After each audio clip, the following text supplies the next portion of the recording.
अच्छा, आज हमने स्टार्ट करना है स्ट्रेटेजिक प्लानिंग का टॉपिक है हमारा। ठीक है कि प्लानिंग हम करते हैं स्ट्रेटेजिकली, प्लानिंग हम लोग करते हैं थोड़ा क्रिटिकली टाइप की। तो ये हम क्यों करते हैं, ये इसके एडवांटेजेस क्या होते हैं। अब सबसे पहले स्ट्रेटेजिक प्लानिंग होता क्या है, इसकी डेफिनेशन देख लेते हैं। Strategic planning is an organisations process of defining it's strategy or direction and making decision on allocating its resources to pursue this strategy। अब स्ट्रेटेजिक प्लानिंग क्या होता है? ये एक ऑर्गेनाइजेशन का प्रोसेस है, एक मेथड है, जिसके अंदर हम क्या कहते हैं कि ऑर्गेनाइजेशन ने अपनी कौन-कौन सी स्ट्रेटजीज बनानी है, अपने कौन-कौन सी प्लानिंग करनी है, अपने कौन से आगे नेक्स्ट फ्यूचर प्लान्स जो हैं वो बनाने हैं। उन प्लान्स के लिए फिर कितना बजट जो है वो रिक्वायर्ड है, कौन-कौन से रिसोर्सेज रिक्वायर्ड है, ठीक है? तो प्लान और उन प्लान के जो रिसोर्सेज आगे यूज़ होने हैं, जो उस प्लान को आपने रिसोर्सेज एलोकेट करने हैं, उन सब की जो है ओवरऑल प्लानिंग करके रख ली जाती है, ठीक है, फ्यूचर के लिए। जैसे 5 ईयर प्लान बना लिए जाते हैं, तो वो जो 5 ईयर प्लान बनाए जाते हैं, उनके साथ 5 ईयर के अंदर जो रिसोर्सेज यूज़ होने हैं, जो पर्सनल्स यूज़ होनी है, सारी चीज़ें वो पहले से सारी चीज़ें डिसाइडेड होती हैं, ठीक है? तो ये स्ट्रेटेजिक प्लानिंग होती है। अब यहाँ पे कुछ स्ट्रेटेजिक प्लानिंग की पॉइंट्स लिखे हुए हैं जिनको हम देख लेते हैं। फर्स्ट वन है आर्टिकुलेटेड प्लान। ठीक है? स्ट्रैटेजिक प्लानिंग के अंदर हम क्या करते हैं, आर्टिकुलेटेड प्लान बना लेते हैं। उस प्लान के अंदर हम सेट कर लेते हैं कि हमारा विज़न क्या है, हमारा मिशन क्या है और हमारे ऑब्जेक्टिव्स क्या हैं। ठीक है? अब ये विज़न, मिशन और ऑब्जेक्टिव्स ये होता क्या है, ये आगे नेक्स्ट स्लाइड पे है, इनको मैं आपको इन डिटेल बताती हूँ, ठीक है? तो एक तो आर्टिकुलेटेड प्लान हमने बना लिया, दूसरा क्या स्ट्रैटेजिक डिफरेंशिएशन। ठीक है? जब प्लानिंग कर लेते हैं, तो हमें स्ट्रैटेजिकली हम क्रिटिकली ये एनालाइज़ कर लेते हैं कि हम अपनी मार्केट को किस तरह कम्पीट कर सकते हैं, ठीक है? मार्केट के अंदर हम किस तरह से कम्पीट कर सकते हैं, हम किस तरह से ज़्यादा बेनिफिट जो है वो कमा सकते हैं, या फिर हम किस तरह से अपना जो हमारा ब्रांड है या हमारा नाम है, उसको किस तरह से जो है टॉप पे लेके जा सकते हैं, ठीक है? तो इसके अंदर मार्केट एनालिसिस, आप जो कंपेटिटर हैं, जो मार्केट के ट्रेंड्स हैं, वो सारे एनालाइज़ किए जाते हैं, ठीक है, प्लान करने के लिए।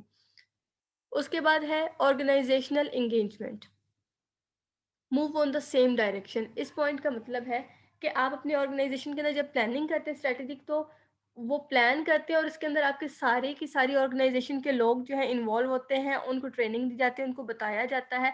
इससे क्या होता है कि आपके सारे के सारे ऑर्गेनाइज़ेशन के लोग एक जगह पे एंगेज्ड होते हैं। उनको पता होता है कि क्या काम है, हमारी ऑर्गेनाइज़ेशन का पर्पस क्या है, हम क्या चीज़ बनाने जा रहे हैं, क्या चीज़ लॉन्च करने जा रहे हैं, इसका मार्केट के अंदर किस तरह से बताना है, ठीक है?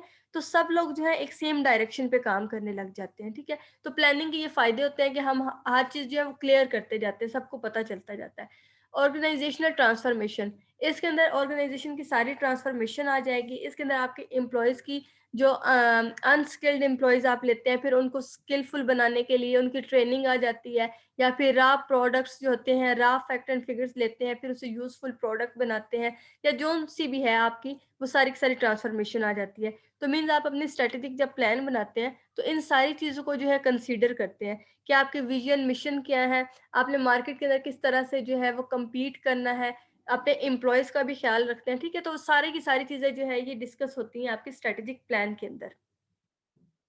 अब हमने आर्टिकुलेटेड प्लान की 3 चीज़ें देखी, विज़न, मिशन एंड ऑब्जेक्टिव्स। ये होता क्या है?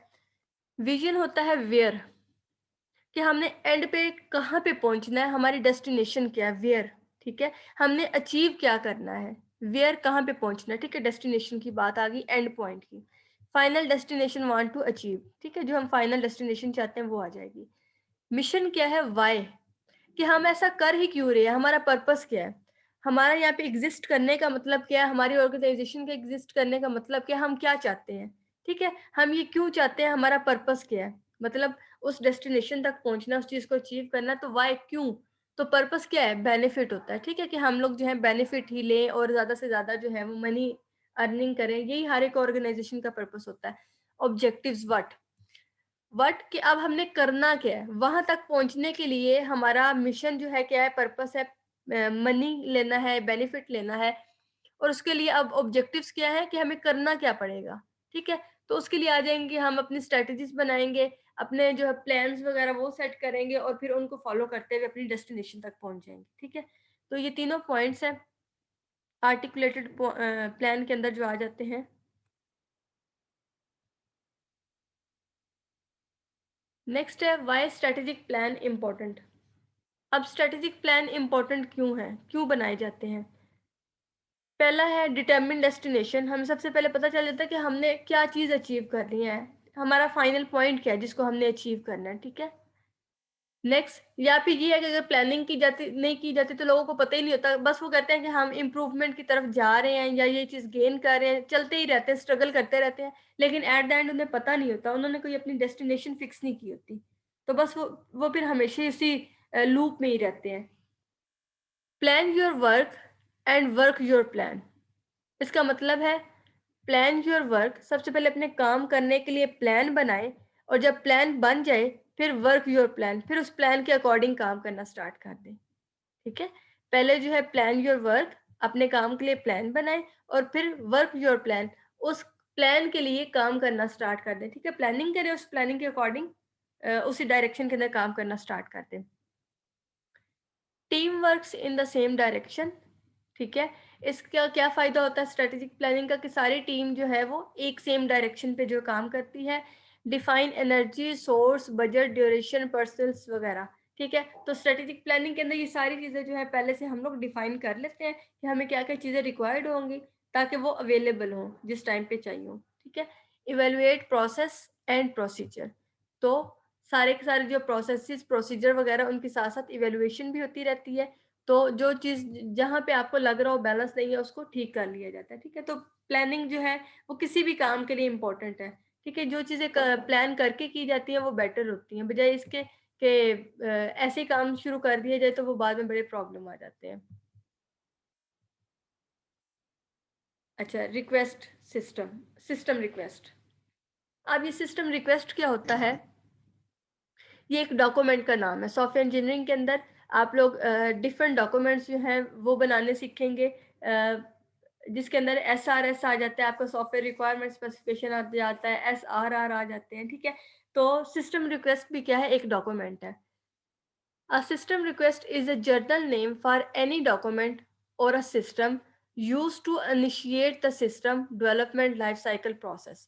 ठीक है? आप किसी भी सिस्टम को आपने स्टार्ट करना है, कोई सॉफ्टवेयर बनाना है, कोई प्रोडक्ट बनाना स्टार्ट करना है, तो उसकी इनिशियलाइजेशन जब आप करते हैं, उसको स्टार्ट करते हैं, तो उसके लिए ये जो एक डॉक्यूमेंट तैयार होता है, ठीक है? जिसके अंदर क्या है, सारी की सारी जितनी भी टर्म्स एंड कंडीशंस वगैरह वो सारी डिस्कस होती हैं, ठीक है? इसके अंदर तो कोई भी डेवलपमेंट स्टार्ट करनी है आपने सॉफ्टवेयर वगैरह की, तो उसके लिए उसके स्टार्टिंग में जो है ये एक डॉक्यूमेंट तैयार किया जाता है सिस्टम रिक्वेस्ट, ठीक है? जिसके अंदर सारी की सारी जो है रिक्वायरमेंट्स और जितनी भी कंडीशंस हैं जो कॉन्ट्रैक्ट वगैरह होता है वो सारी चीज़ें जो यहाँ पे देखी जाती हैं।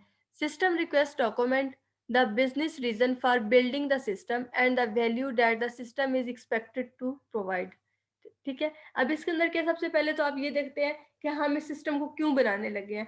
हमारा सिस्टम हमें कौन-सी वैल्यूज़ प्रोवाइड करेगा? हमारा सिस्टम जो हम बनाने जा रहे हैं, इसका हमें क्या फ़ायदा होगा? इसकी कोई रीज़न है बनाने की? अगर जो वाक़ई ये यूज़फुल है हमारे सिस्टम बनाना और हमें ये कहीं न कहीं हेल्प करेगा, कोई पर्पस है इसके बनाने का, फिर तो बनाया जाता है। अगर नहीं है तो फिर उसको जो है वहीं पे ख़त्म कर दिया जाता है, ठीक है?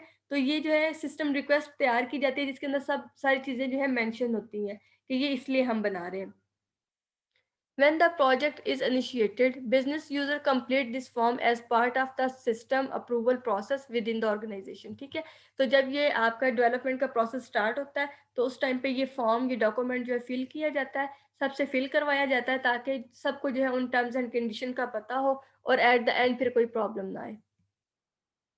अब यहाँ पे एक सैंपल दिखाया हुआ है सिस्टम रिक्वेस्ट का। सिस्टम रिक्वेस्ट जो डॉक्यूमेंट, जो पेज, जो फॉर्म बनता है उसके जो 5 कंपोनेंट्स होते हैं वो कौन-कौन से हैं? इधर नेम लिखे हुए हैं, इधर थोड़ी-सी डिटेल है, इनको देख लेते हैं। पहला है स्पॉन्सर। स्पॉन्सर कौन होते हैं? जो आपके उस प्रोजेक्ट को, उस डेवलपमेंट को सपोर्ट कर रहे हैं, ठीक है? उनको जो है सपोर्ट कर रहे हैं इन अ फाइनेंशियल टर्म और इन एनी अदर टर्म, ठीक है? जो आपके जो है वो प्रोजेक्ट को लॉन्च करने के लिए आपको हेल्प कर रहे हैं, आपको फैसिलिटेट कर रहे हैं, वो हो जाएँगे आपके स्पॉन्सर। बिजनेस नीड क्या होंगी? Present the reason, promoting the project. ठीक है, ये आपके बिजनेस की नीड होंगी जिनकी वजह से आप अपने बिजनेस को जो है इनहेंस करेंगे और आपको लगेगा कि ये आपके बिजनेस की नीड है जो कि लाजमी पूरी होनी चाहिए और इन्हीं की बेस के ऊपर आप अपना फिर आगे प्रोजेक्ट लेके जाते हैं और उसको इनहेंस करते हैं। ठीक है, जो आपके प्रोजेक्ट को प्रमोट करते हैं ये आपकी नीड्स होती हैं, ठीक है, जिनको आप फुलफिल करने के लिए ये काम करना स्टार्ट करते हैं। बिजनेस रिक्वायरमेंट्स होती हैं, मिलता जुलता ही है टर्म, ठीक है। Refer to the business capability that the system will need to have. ठीक है, ये भी हम कहते हैं कि ये हमारे सिस्टम की रिक्वायरमेंट है, ये लाजमी फुलफिल होनी चाहिए, तभी हमारा सिस्टम जो है पूरी तरह से जो है वर्किंग कर सकता है। ठीक है, नीड और रिक्वायरमेंट ऑलमोस्ट मिलती जुलती हैं। बिजनेस वैल्यूज क्या है? Describe the benefit that the organisation should expect from the system. ठीक है, अब ये वो आपकी बिजनेस वैल्यूज हैं जो आपकी ऑर्गेनाइजेशन एक्सपेक्ट कर रही है कि हमारा सिस्टम हमें प्रोवाइड करेगा, हमारा सिस्टम ये वाली फैसिलिटीज जो हैं ये हमें प्रोवाइड करेगा। ठीक है, जैसे हम ऑनलाइन कोई सिस्टम लेके जाते हैं मैनुअल सिस्टम से, तो हम कहते हैं हमारा सिस्टम हमें ये भी काम करके देगा, ये भी कैलकुलेशन करेगा, ये भी मेथड करेगा, ये अटेंडेंस भी लगाएगा, सारे काम करेगा। ठीक है, तो वो क्या, वो सारी हमारी एक्सपेक्टेशन होती है जो हम अपने सिस्टम से कर रहे होते हैं, बिजनेस वैल्यूज।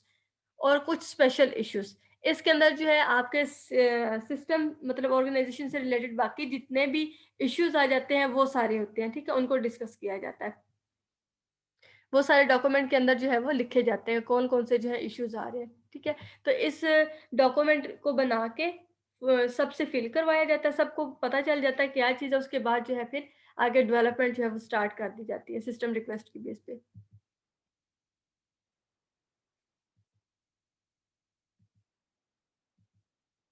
अच्छा, अब जो है यहाँ पे उसी जो पीछे मैंने बताया आपको सिस्टम रिक्वेस्ट बनती है, सिस्टम रिक्वेस्ट का यहाँ पे एक सैंपल दिखाया हुआ है। ठीक है, किसी ऑर्गेनाइजेशन ने अपना सिस्टम रिक्वेस्ट फिल करके और इस तरह से फिर फॉरवर्ड कर देते हैं और फिल करवाते हैं सबसे। ठीक है, यहाँ पे हर एक ऑर्गेनाइजेशन अपने अकॉर्डिंग अपनी रिक्वायरमेंट्स वगैरह लिखती है। अच्छा, आगे है हमारा सिस्टम एनालिसिस।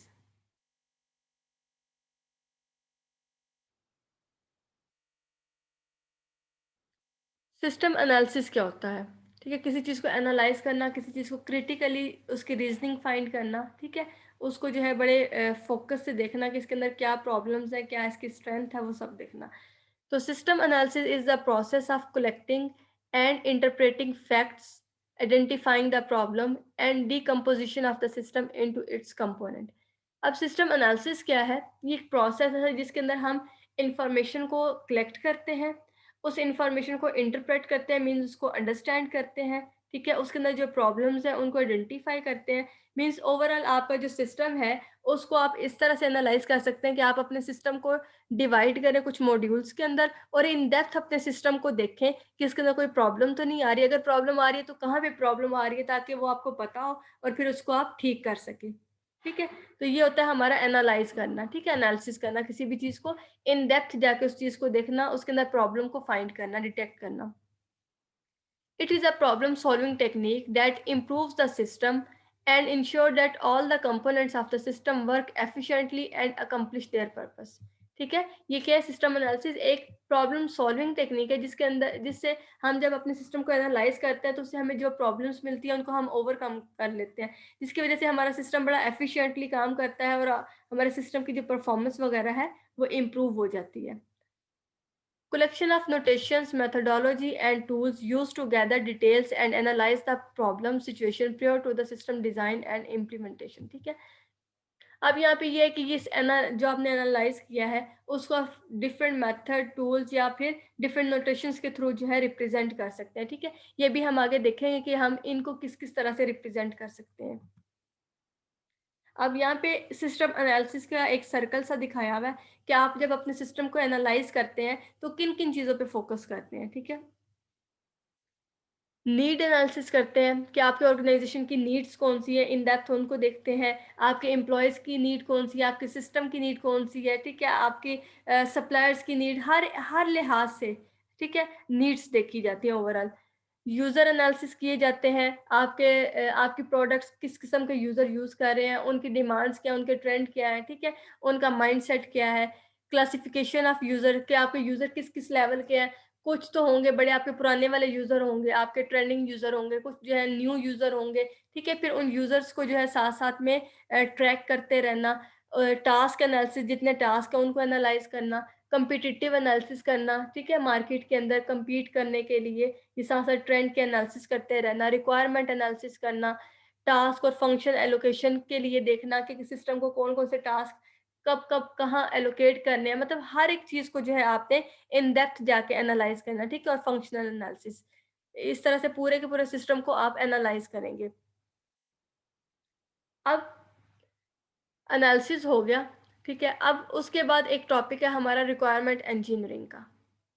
रिक्वायरमेंट्स क्या होती है? रिक्वायरमेंट्स हमें पता है, यहाँ पे डेफिनिशन भी लिखी हुई है कि रिक्वायरमेंट्स क्या होती हैं। इंजीनियरिंग मीन्स उन रिक्वायरमेंट्स को अब मैनेज करना, ठीक है? रिक्वायरमेंट्स को कलेक्ट करना, उनको मैनेज करना, कंट्रोल करना, ठीक है? वो सारे काम जो है यहाँ पे आ जाएँगे हमारे पास रिक्वायरमेंट इंजीनियरिंग के अंदर। तो सबसे पहले हम देख लेते हैं कि रिक्वायरमेंट क्या होती है। Requirements for a product are defined, managed, tested systematically. Requirement क्या होती है किसी एक प्रोडक्ट के लिए? रिक्वायरमेंट्स क्या होती हैं? वो सारी कंडीशंस होती हैं जो हमारा यूजर एक्सपेक्ट कर रहा होता है हमारे सिस्टम से, ठीक है? जो वो अपनी नीड, अपनी बेसिक नीड्स बताता है कि वो सिस्टम से ये वाली चीजें जाता है, वो सारी क्या होती हैं? रिक्वायरमेंट्स होती हैं, ठीक है? अब रिक्वायरमेंट इंजीनियरिंग के अंदर हम लोग क्या कहते हैं कि हम लोग अपनी सारे ये जो रिक्वायरमेंट्स हैं इन सबको लेते हैं। सबसे पहले तो रिक्वायरमेंट को डिफाइन करना, उनको मैनेज करना, उनको टेस्ट करना एक सिस्टमैटिक, एक ऑर्गेनाइज्ड वे के अंदर, ठीक है? ये तो रिक्वायरमेंट हो गया। अब रिक्वायरमेंट इंजीनियरिंग क्या है? Is the process of gathering, defining of what the service should be provided by the system, ठीक है? एक ही बात है, उसको डिफरेंट वर्ड्स के अंदर लिखा गया, आप जो-सी मर्ज़ी डेफिनिशन कर लें। तो ओवरऑल आइडिया ये है कि रिक्वायरमेंट्स क्या होती हैं? हमारे यूज़र्स की नीड होती है, जो वो स्पेसिफाई करते हैं कि उनको ये वाली चीज़ें चाहिए हैं, ठीक है? इंजीनियरिंग मीन्स कि उनकी रिक्वायरमेंट्स को गैदर करना, ठीक है? उनको मैनेज करना, कंट्रोल करना, उनको डिफाइन करना, उनको इम्प्लीमेंट करवाना, ठीक है? और उन सबको मैनेज करना, ये रिक्वायरमेंट इंजीनियरिंग है। अब असल में आगे हमने पढ़ना है रिक्वायरमेंट इंजीनियरिंग के कुछ फेजेज़। तो उसके लिए पहले ये स्टार्ट में थोड़ा-सा इंट्रो था रिक्वायरमेंट का। अब सबसे पहले तो ये है कि गुड रिक्वायरमेंट की कुछ करैक्टरिस्टिक होती हैं, ठीक है? कि हम कहते हैं ये बड़ी वैलिड रिक्वायरमेंट हमें मिल गई, अच्छी रिक्वायरमेंट है। तो वो कौन-सी अच्छी रिक्वायरमेंट्स होती हैं, उनको पहले देख लेते हैं। Clear and unambiguous. आपकी रिक्वायरमेंट्स जो है वो क्लियर और अनएम्बिगुअस होना चाहिए। उनके अंदर कोई एम्बिगुइटी नहीं होनी चाहिए, कोई कॉन्फ्लिक्ट नहीं होना चाहिए, ठीक है? कोई एरर नहीं होना चाहिए। मीन्स ऐसा ना हो कि रिक्वायरमेंट पढ़ के हम कन्फ्यूज़ हो जाएँ कि इसने कहा क्या है, ठीक है? बड़ी क्लियर सी स्टेटमेंट होनी चाहिए। स्टैंडर्ड स्ट्रक्चर हो, ठीक है? रिक्वायरमेंट्स को प्रॉपर रिक्वायरमेंट एसआरएस बनती है जिसके अंदर सिर्फ़ आप रिक्वायरमेंट को ही लिखते हैं। तो रिक्वायरमेंट को भी लिखने का बड़ा अच्छे वाले वे हैं, टेम्पलेट्स हैं, उनके अकॉर्डिंग लिखा जाता है। तो यहाँ पे वो क्या कहते हैं, स्टैंडर्ड स्ट्रक्चर हो, उसके अकॉर्डिंग रिक्वायरमेंट्स आपकी लिखी गई हो, has only one possible interpretation, ठीक है? और आपकी रिक्वायरमेंट की एक सिंगल इंटरप्रिटेशन आ रही हो, एक सिंगल अंडरस्टैंडिंग आ रही हो। ये ना हो कि मैं रिक्वायरमेंट पढूँ, एक दफ़ा मेरा माइंड कि इस रिक्वायरमेंट का ये मतलब है ये चीज़ बनाना, दूसरी दफ़ा मैं रिक्वायरमेंट पढूँ, मुझे लग रहा हो नहीं, नहीं ये वाली काम नहीं कह रहा, ये इसका मतलब ये है इस तरह से बनाना। तो एक सिंगल इंटरप्रिटेशन जो है वो आ रही हो सामने रिक्वायरमेंट को पढ़ के कि इससे ये काम करना है, ठीक है? Not more than one requirement in one sentence, ठीक है? तो एक सेंटेंस के अंदर एक रिक्वायरमेंट को स्पेसिफाई करें ताकि पता हो कि यहाँ तक ये चीज़ कंप्लीट होगी और नेक्स्ट हमने दूसरी बनानी है, ठीक है? Correct. A requirement contributes to a real need, ठीक है? आपकी रिक्वायरमेंट करेक्ट होनी चाहिए, वाक़ई जब वो रिक्वायरमेंट फुलफिल की जाए तो उसका वो किसी रियल नीड को जो है सैटिस्फाई करे, ठीक है? Understandable, a reader can easily understand the meaning of the requirement, ठीक है? अंडरस्टैंड वो पहले वाले के साथ ही मैच हो रही है, ठीक है? तो आपकी रिक्वायरमेंट जो है अंडरस्टैंडेबल हो, ये ना हो कि पढ़ के समझ ना आए कि क्या कहा गया है, ठीक है? Verifiable, a requirement can be tested, ठीक है? अब वेरीफाइएबल का मतलब है कि आपकी रिक्वायरमेंट्स जो है वो वेरीफाइएबल हो, ये साथ-साथ टेस्ट होती रहे, पता चलता रहे कि काम जो है जो रिक्वायरमेंट्स का है उसके अकॉर्डिंग हो रहा है या नहीं हो रहा। इसके अंदर ही 3 पॉइंट्स आ जाएँगे वेरीफाइएबल के अंदर कि आपकी रिक्वायरमेंट जो है एक तो कंप्लीट हो, ठीक है? एक बात को पढ़ के पता चल जाए ये इसका मतलब है ये वाला काम करना, ठीक है? और उस सेंटेंस के अंदर वो कंप्लीट हुई हो। ये ना हो कि स्टेटमेंट आगे चलती जा रही है और पता ही नहीं चल रहा कहाँ से क्या चीज़ बनानी है, कहाँ से कहाँ चलते जा रहे हैं, ठीक है? कंसिस्टेंट हो, ठीक है? कंसिस्टेंट मीन्स उसका एक ही मीनिंग आ रहा हो, ठीक है? एक दफ़ा पढ़ने से और मीनिंग हो, दूसरी दफ़ा पढ़ने से दूसरा मीनिंग ना आ रहा हो और ट्रांसेबल हो, ठीक है? ट्रेसेबल हो। ट्रेसेबल इस फॉर्म में आएगी कि आपने जब रिक्वायरमेंट स्पेसिफाई कर दी और आपका सिस्टम बन गया है, तो सिस्टम को देख के आपको पता चल जाए कि इस क्लिक करने के ऊपर हमने कौन-सी रिक्वायरमेंट बताई थी, वो यहाँ पे लिखी हुई है, ठीक है? ट्रेसेबल हो, ट्रैकेबल हो, ठीक है? मैं क्योंकि ये वाला मैंने काम करवाना था, तो उसकी ये वाली रिक्वायरमेंट थी। रिक्वायरमेंट नंबर 7 जो है, उसकी करस्पॉन्डेंस में ये वाला काम हुआ है। रिक्वायरमेंट नंबर 10th वाली जो है, उसकी करस्पॉन्डेंस ये वाला काम हुआ है, ठीक है? ट्रैकेबल हो, ट्रेसेबल हो, तो ये ओवरऑल वेरिफाइएबल के अंदर आ रहा है सारा। अच्छा। अब वो तो हमने पढ़ी, कुछ करैक्टरिस्टिक पढ़ ली। दूसरी है यहाँ पे कि why is getting good requirement hard. पीछे हमने बात की ये वाली अच्छी रिक्वायरमेंट्स होती हैं। अब हमने यहाँ पे बात की कि गुड रिक्वायरमेंट्स को गैदर करना क्यों हार्ड है, ठीक है? क्यों मुश्किल लगता है कि सही वाली रिक्वायरमेंट्स गैदरिंग नहीं होती है। उसके लिए कौन-कौन सी आ सकती हैं पॉइंट्स, उनको हम देख लेते हैं। Stakeholder don't know what they really want. ठीक है, एक तो रिक्वायरमेंट्स को गैदर करना इसलिए मुश्किल है कि स्टेक होल्डर को खुद नहीं पता कि वो असल में चाहता क्या है, ठीक है? इस वजह से वो सही बता ही नहीं सकता। Stakeholder express requirements in their own term, ठीक है? अब वो जब अपनी रिक्वायरमेंट्स कुछ बताता भी है तो अपनी अपनी लैंग्वेज के अंदर, अपनी टर्म के अंदर बता रहा होता है। उसको नहीं पता कि सिस्टम बनाने वाला जो है उसको किस तरह से टेक्निकली वर्ड्स यूज़ करने हैं या टेक्निकली बताना है, वो अपनी ही बस बता रहा होता है। और थर्ड पॉइंट है डिफरेंट स्टेक होल्डर में हैव कन्फ्लिक्टिंग रिक्वायरमेंट्स, ठीक है? कुछ जो है उनकी रिक्वायरमेंट्स कन्फ्लिक्टिंग होती है, मीन्स के एक दफ़ा वो कहते हैं कि ये वाला काम करवाना है, दूसरी दफ़ा कहते हैं ये वाला काम करवाना है। उनको एग्ज़ैक्ट खुद ही नहीं पता चल रहा होता कि वो रिक्वायर क्या चीज़ कर रहे हैं, ठीक है? कन्फ्लिक्ट कर रही होती है उनकी रिक्वायरमेंट्स आपस में, ठीक है? ऑर्गेनाइजेशनल एंड पॉलिटिकल फैक्टर्स में इन्फ्लुएंस द सिस्टम रिक्वायरमेंट। उसके अलावा ऐसा भी होता है कि कई दफ़ा हम सही तरह से रिक्वायरमेंट गैदरिंग नहीं कर सकते। कुछ पॉलिटिकल इश्यूज़ होते हैं या कुछ ऑर्गेनाइजेशनल टर्म होती हैं जिसकी वजह से सही तरह से रिक्वायरमेंट गैदरिंग नहीं होती, ठीक है? The requirement change during the RE process. RE requirement engineering process, ठीक है? अब ये भी हो सकता है कि एक दफ़ा रिक्वायरमेंट गैदरिंग कर ली, साथ ही उसी ड्यूरेशन के दौरान ही रिक्वायरमेंट्स चेंज कर दी कि हमें ये नहीं चाहिए, ये चाहिए। तो वो फिर क्या, एक कॉन्फ्लिक्ट, एक एम्बिग्यूटी सी आ जाती है, सही तरह से वो क्लियर नहीं होती चीज़ कि पहले क्या कहा था, अब क्या कहा है, ठीक है? तो रिक्वायरमेंट्स को उसी ड्यूरेशन में बार-बार चेंज करना ये भी ठीक नहीं होता।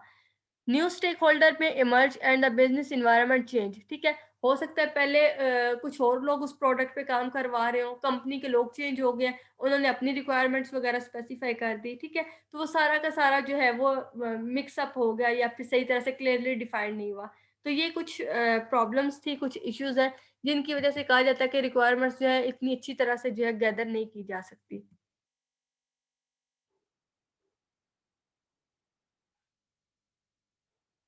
तो नेक्स्ट है हमारे पास रिक्वायरमेंट इंजीनियरिंग टास्क। नेक्स्ट है हमारे पास रिक्वायरमेंट इंजीनियरिंग टास्क। अब यहाँ पे पूरा हमने रिक्वायरमेंट इंजीनियरिंग ही डिस्कस करनी है।